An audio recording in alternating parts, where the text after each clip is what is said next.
Hello everyone, Berserkhead here and welcome to my series called Should You Buy It, in which I review the DLCs for Rome 2 and tell you whether if you should buy them or not. Today I'm gonna be taking a look at the Nomadic Culture Pack, which is the latest piece of DLC for Rome 2, and it adds 3 nomadic factions to the game.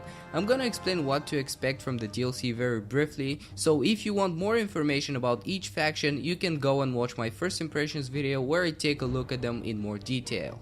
First, I'm gonna start with the campaign. You can expect a very challenging campaign for all 3 of these factions. You get cultural version with some of your neighbors, you start at a very isolated position, especially as the Roxolanni, and you have to deal with the tough weather that can cause severe losses in your armies. According to the game, the initial challenge for the campaign is medium, but I would personally disagree. I've played the campaign as all factions and I can tell you that the nomadic tribes provide the most challenge, so if you like your game to be difficult, you'll certainly like the nomadic tribes. At the beginning, it is very difficult to find allies or just factions that you can rely on. Pretty much none of your neighbors likes you, which can lead to wars at the very first turns. You'll be able to raise a lot of troops, but they will not be of a great quality unless you expand your cities, and it is very easy for your enemies to destroy them. As for the victory conditions, you get the standard barbarian conditions, except that one of the conditions for cultural victory may require you to build a building unique for the nomadic factions. In multiplayer, you don't get a great variety of units. In campaign, there are some infantry units that you can use, but this is not the case for multiplayer. Each faction has at least a couple of unique units, but for the most part, these factions are very heavy on shock and missile cavalry. Massagetae have access to SEGA cataphracts, which are arguably the best shock cavalry in the game.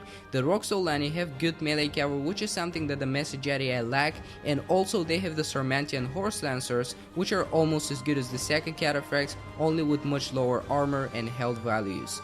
And finally, Royal Scythia have access to some horse skirmishers, which the other factions don't, and they also have the Scythian Royal Horse, which is a decent melee cavalry unit.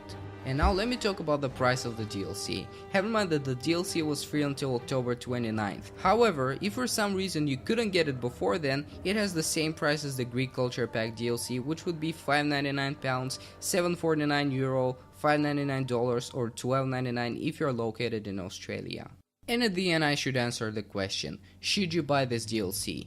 Definitely no. I like the factions and everything, but this DLC is not really meant to be paid for. As far as I know, CA released this DLC as kind of an apology for the buggy state of Rome 2, and that's why you could have gotten it for free for a week. Some people were really against it, and their argument was that one DLC is not enough to make things okay, and I agree, but at least they are kind enough to give us 3 factions for free, and I don't have anything against it. But back to the question, why it's not worth your money? It's because these factions don't really have a lot to offer. In multiplayer, they have a very small variety of units, and they're pretty much all the same except for a few of them which are unique for a certain faction. As for campaign, they all provide a really unique and challenging experience. However, you can get a mod that unlocks all the factions in campaign, and you can get the same experience for free. In overall, I really like the DLC, but that's just because I got it for free. My name is Berserkhead, and I really hope you liked this video. See you next time. Goodbye.